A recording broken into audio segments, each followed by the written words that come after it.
우리는 한 사람만을 바라보며 연애를 하고 또 결혼을 합니다. 하지만 혹시 연애 도중 다른 사람에게 관심이 간 적이 있지는 않았나요?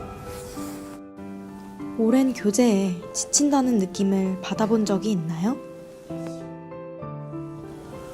이런 권태기가 오는 것은 자연스러운 걸까요? 그리고 과연 이를 극복하는 것이 가능할까요?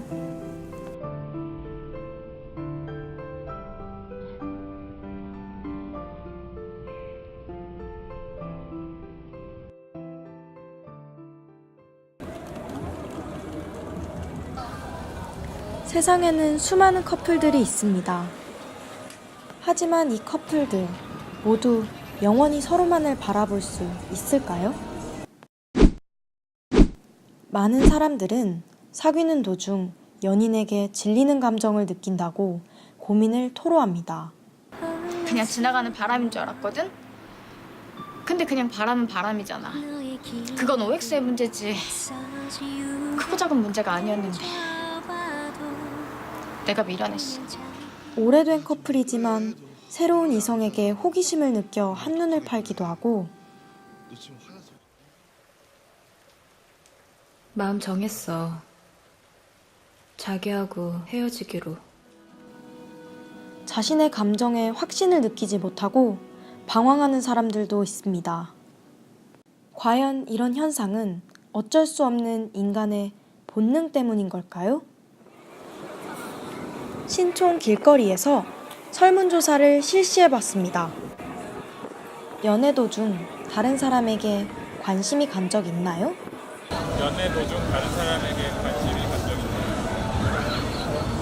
쓰레기? 솔직히 얘기해.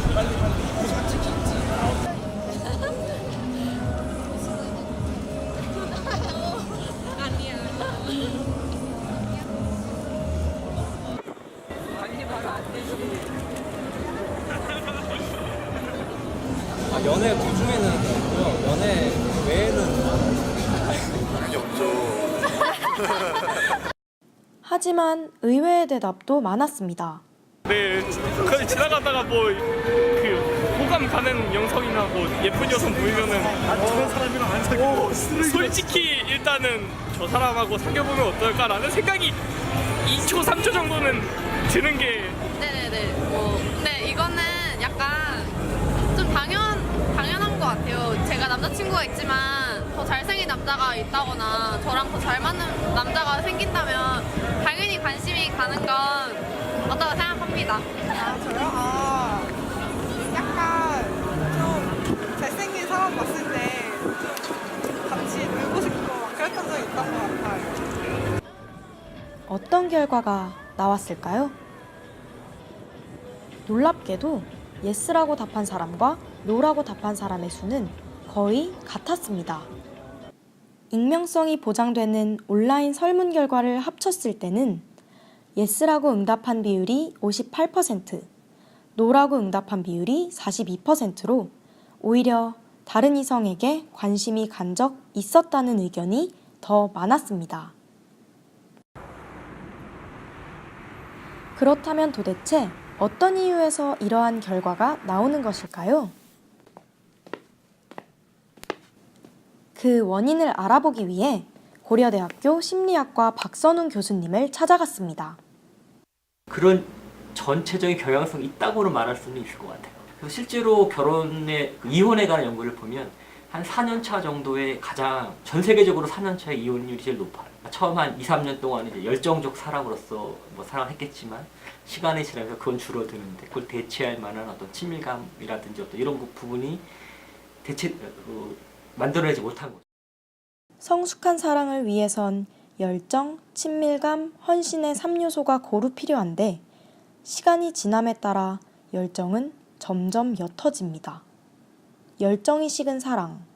미국의 심리학자 로버트 스턴버그는 이를 우회적 사랑이라고 표현합니다.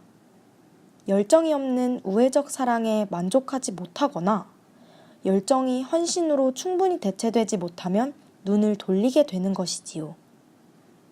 열정으로서의 사랑이라는 것은 실은 생리적인 반응과 많은 관계가 있어요. 특히 새로움, 처음 사람을 만났을 때는 이 사람이 어떤 사람인지 궁금하기도 하고 미지의 것들이 있지만 계속해서 이 사람들을 알아가다 보면 뭐 새로움은 점점 줄어들게 마련이고 그러다 보니 어떤 각성이라는 것은 좀 떨어질 수밖에 없겠죠.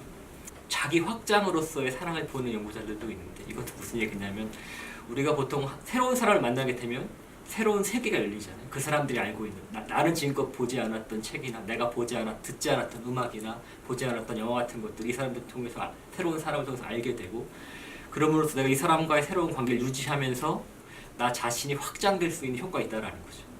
그런 것은 당연히 생각을 해보면 연애 초기에 많이 나타나겠죠. 같은 사람과 오랜 시간을 지내다 보면 이 사람의 세계가 실은 이미 다 나의 세계가 되어 있고 그렇기 때문에 더 이상 확장될 자신이 없어지는 그래서 어떤 생물학적인 관점에서도 설명이 될 수 있고 어떤 순수한 심리학적인 관점에서도 실은 설명이 될 수 있죠. 열정적인 사랑이라는 게 왜 시간에 따라서 줄어들게 되는지에 대해서.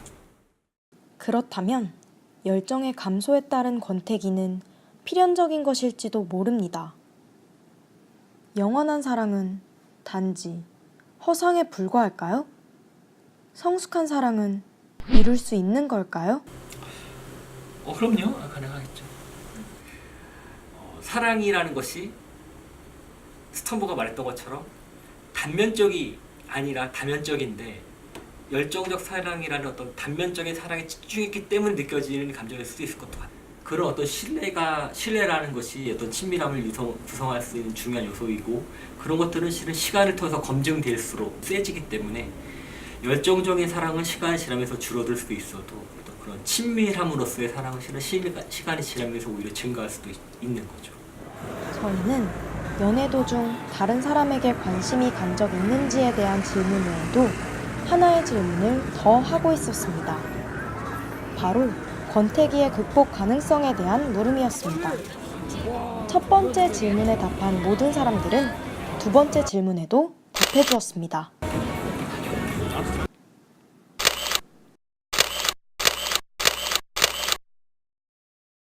결과는 명확했습니다. 대다수가 권태기 극복에 희망적이라는 것을 볼 수 있었습니다.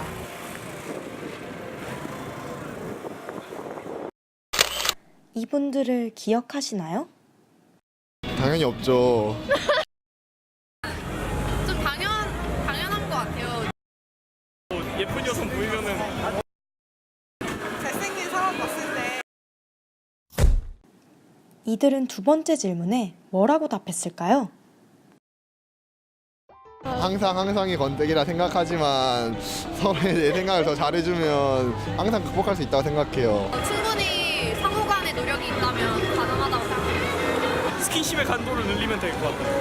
서로 잘 대화를 계속 이어나가다 보면 가능하다고. 저희는 오랜 시간 교제한 커플에게 실제로 권태기를 어떻게 극복해 나갔는지 물어봤습니다. 저희 한 횟수로 5년 정도 됐습니다. 저는 근데 권태기 자체를 크게 의미를 두지 않아요. 왜냐면 권태기도 사람이 살다 보면 느낄 수 있는 감정이 자연스럽게 느끼는 거니까 만약에 권태기가 와도 제가 그래도 나를 아직 좋아하면 권태기가 지나도 다시 사귈 거니까 일단 서로 이해해주는 게 가장 중요한 것 같아요. 약간 싸울 때도 회피하고 이렇게 피하고 이제 점수 타고 그러는 게 아니라 화내지 않고 이제 약간 생각을 정리한 다음에 만나서 대화로 풀면서 얘가 이런 생각을 했구나라는 걸 이해를 잘 해주면 이제 오래 갈 수 있을 것 같고요. 비교하지 않는 거, 그게 저희가 겪은 것 중에 가장 중요한 것 같고. 그렇다면 권태기는 어떻게 극복해 나갈 수 있을까요? 두 가지 정도 얘기할 수 있을 것 같아요. 하나는 새로운 활동을 연인과 함께 계속해서 해나가는 게 중요해요. 익숙하기 때문에 그냥 지금껏 해오던 것을만 해오지 말고 같이 여행을 새로 떠난다든지 같이 즐길 수 있는 취미 생활을 시작을 해본다든지 해서 새로운 환경에 둘을 노출시키는 것이 되게 중요한 것 같아요. 두 번째로는 인간관계라는 것도 실은 관리가 필요하다는 걸 인지하는 게 되게 중요한 것 같아요. 어떤 식으로 이 연인 관계를 관리하느냐에 따라서 이 연인 관계는 시들해질 수도 또 계속해서 흥미롭게 유지될 수도 즐겁게 유지될 수도 있는 거기 때문에 연인 관계에도 관리가 필요하다라는 것을 인지하는 것 그리고 그를 위해서 노력하는 과정이 되게 필요한 것 같아요.